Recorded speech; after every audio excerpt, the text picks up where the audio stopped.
She shared a post saying, "Normalize keeping secrets from your partner." After not hearing from me for 2 days, I responded by tagging her post with, "Already did, then changed the locks." She's been calling from her friend's couch ever since.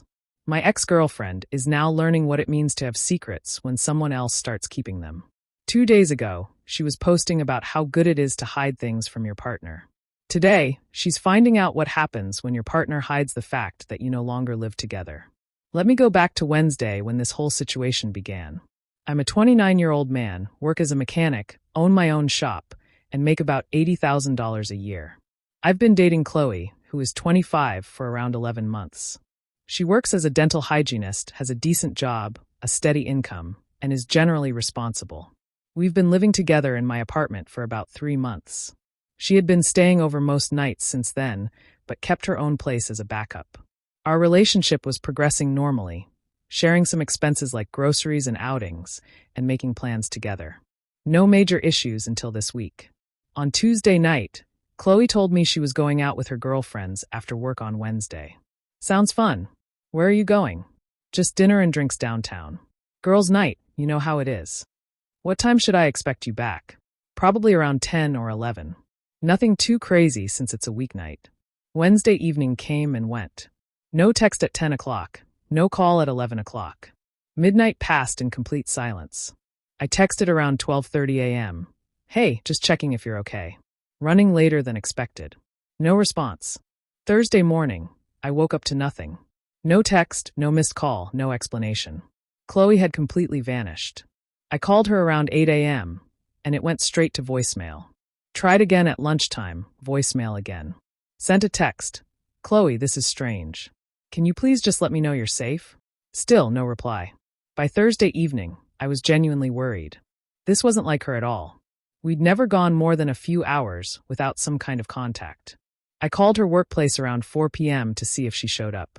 "Oh, hi, Tom. Chloe called in sick today. She said she had food poisoning from last night. So, she was alive and able to make phone calls, just not to me." That night, I tried calling one more time. Voicemail again. On Friday morning, I decided to check social media and reach out to her friends to see if anyone knew what was happening. Her friend Jessica answered when I called. "Oh, hey Tom. Yeah, Chloe said she needed some space to think about things.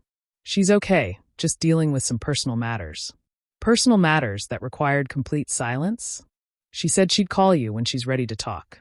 That's when I checked Instagram and found my real answer. Chloe had posted a story Thursday evening. Sometimes you need space to figure things out. Not everything has to be shared immediately. On Friday afternoon, she posted again. "Normalize keeping secrets from your partner. Some things are meant to be private." That second post hit differently. I was worried she'd been in an accident or something serious, and she was posting about how healthy it is to keep secrets from your partner. While I was panicking about her safety, she was treating our relationship like some kind of social experiment in boundaries. I took screenshots of both posts and sat in my garage for about an hour contemplating what Chloe was really saying. She wanted to normalize keeping secrets from her partner. She wanted space without explanation. She wanted to vanish for 2 days and then post about how private information was healthy. Fine, I could work with that idea. On Friday evening, I sent her a text. "Saw your post about normalizing secrets." Message received loud and clear. Then I started making arrangements. Update 1. 48 hours later. Friday night. I carefully packed all the belongings she had brought over during our 3 months of living together. Clothes, toiletries, books, everything she had gradually moved in. Since she still had her own apartment, I knew she had somewhere for her things to go. I took photos of everything to document her property, then loaded it all into my truck. Saturday morning, I drove to her apartment building and left everything neatly organized outside her door. Since she had kept paying rent on her own place, she had full access to retrieve her belongings. Then, I changed the locks on my apartment. If she wanted space and secrets, she could have them from her own apartment. Saturday afternoon, Chloe finally decided to break her silence. My phone started buzzing around 2 p.m. "Tom, where are you? My key isn't working." I let it ring. She called again. I ignored it. Then came a text message. "Tom, this isn't funny. Why won't my key work?" I replied. "Decided to give you the space you needed to keep your secrets private." "What does that mean?" It means I'm practicing what you've been posting about. Tom, open the door. We need to talk. I'm not ready to share what's happening. Sometimes you need space to figure things out. My phone started ringing constantly. I turned it off and went to catch up on some work at the shop. Sunday morning, I turned my phone back on to find 23 missed calls and about 40 text messages. The messages went through all the usual stages: confusion. Tom, what is going on? Anger. You can't just lock me out of my home. Bargaining. If you let me in, we can talk about whatever's wrong. Desperation. I have nowhere to stay tonight. I replied to the last one. You have your own apartment. Your stuff is outside your door. That was different. How was it different? I just needed some time to think. So do I. The difference is I'm being honest about it. Tom, please. I'm sorry I didn't call you back right away. You didn't call me back at all for 2 days. I was going through something personal, and you decided to post about it on social media instead of talking to your boyfriend. I needed space to process. So do I. I'm processing whether I want to live with someone who thinks disappearing for 48 hours is normal behavior. You're being ridiculous. I'm being consistent with your philosophy about keeping secrets and needing space. Sunday evening, she tried a different tactic. She called from a number I didn't recognize. Tom, it's me. I borrowed someone's phone. Hi, Chloe. How's the secret keeping going? Stop being like this. I can explain everything. I don't need explanations. I need space to figure things out, just like you did. Where am I supposed to get my stuff? Your stuff is at your apartment where you left it. I returned everything to your building. Tom, this is insane. I was only gone for 2 days. 2 days without any contact while posting about how healthy secrets are. That post wasn't about you. What was it about then? It was about. It's complicated. Sounds like something you should keep private. I respect your boundaries. I hung up and blocked that number too. Update 2. 1 week later. The past week has been enlightening in terms of what Chloe's space to figure things out really meant. On Monday, I heard through mutual friends that she'd been staying with her friend Jessica since the weekend. Apparently, she was having issues with her own apartment, a complicated lease situation that made it tough to move back in right away. On Tuesday, Chloe's sister called me. Tom, what happened between you and Chloe? She's saying you locked her out over nothing. I gave her the space she needed to keep her secrets private. What secrets? Ask her. She's the one who posted about normalizing keeping secrets from your partner. She said that was just a general post about boundaries. Boundaries like disappearing for 48 hours without any contact. She said she needed time to think about some personal stuff. What kind of personal stuff requires complete radio silence while posting on social media? I don't know the details. Neither do I. That's the point of keeping secrets, right? On Wednesday, I discovered what Chloe had really been doing during her mysterious 2-day disappearance. My friend Marcus works at a bar downtown and mentioned seeing Chloe there on Wednesday and Thursday nights. Not with her girlfriends like she told me, but with some guy Marcus didn't recognize. They seemed pretty cozy, he said. Definitely not a girls' night situation. On Thursday, I ran into Jessica at the grocery store. Tom, I need to ask you something. Chloe's been staying with me, and she's pretty upset about the apartment situation. She can have her belongings anytime. They're in storage. She said you locked her out without warning. I gave her the same amount of warning she gave me before disappearing. She said she was dealing with family drama. What kind of family drama? Something about her ex trying to get back in touch. There it was, the secret Chloe had needed 48 hours to figure out. Her ex-boyfriend had come back, and she needed space to explore her options. Did she mention what she decided about the ex situation? She said it was complicated, but she realized she wanted to work things out with you.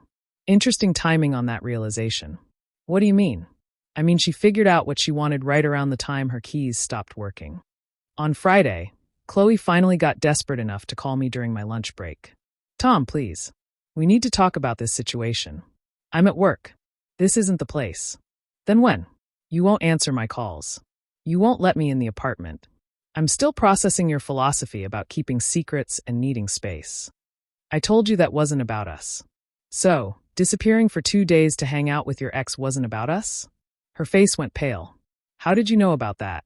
I normalized keeping some secrets from my partner, just like you taught me. Nothing happened with him. What did happen? He called me Tuesday night and wanted to meet up. I was confused about how I felt, so I needed time to think.